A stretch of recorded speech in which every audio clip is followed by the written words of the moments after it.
سابق mayor Istanbul امام اوغلو کی گرفتاری کو 100 روز مکمل ہو گئے۔ برطرف میئر اکرم امام اوغلو سے اظہار یکجہتی کے لیے ہزاروں افراد سڑکوں پر نکل آئے۔ استنبول کمیونٹی ہال کے سامنے احتجاجی دھرنا دیا۔ مظاہرین نے حکومت مخالف نعرے لگائے۔ غیر ملکی میڈیا کے مطابق میئر استنبول کو 19 مارچ کو کرپشن الزامات کے تحت گرفتار کیا گیا تھا۔ اکرم امام اوغلو ریپبلکن پیپلز پارٹی کے ممکنہ صدارتی امیدوار تھے۔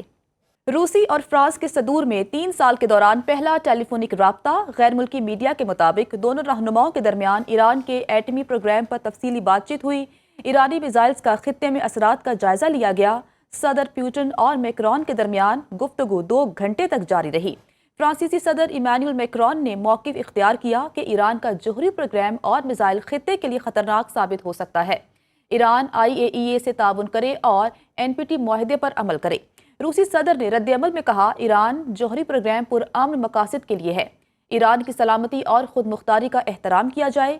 NPT کے تحت ایران جوہری توانائی کے پروگرام کو جاری رکھ سکتا ہے۔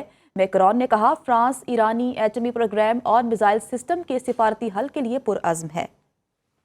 امریکی صدر ڈونلڈ ٹرمپ کا مختلف ممالک سے تجارتی معاہدوں کے لیے 9 جولائی کی ڈیڈ لائن بڑھانے سے انکار۔ صحافیوں سے گفتگو میں کہا کہ شاید جاپان سے ڈیل نہ ہو سکے، البتہ بھارت کے ساتھ ڈیل کا امکان ہے۔ ڈونلڈ ٹرمپ نے مزید کہا کہ جاپان کے ساتھ تجارتی معاہدہ ہونے پر شبہ ہے۔ جاپان سے درآمدات پر ٹیرف 30 یا 35% یا کچھ بھی ہو سکتا ہے۔ کل کے حلیف آج کے حریف بن گئے۔ ٹرمپ اور مسک کا جھگڑا بڑھ گیا۔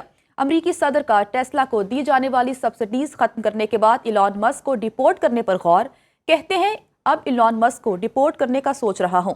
ایلان مسک کی ٹرمپ کے بگ بیوٹیفل بل پر شدید تنقید۔ کہا، بل کی حمایت کرنے والے آئندہ سال پرائمری الیکشن ہار جائیں گے۔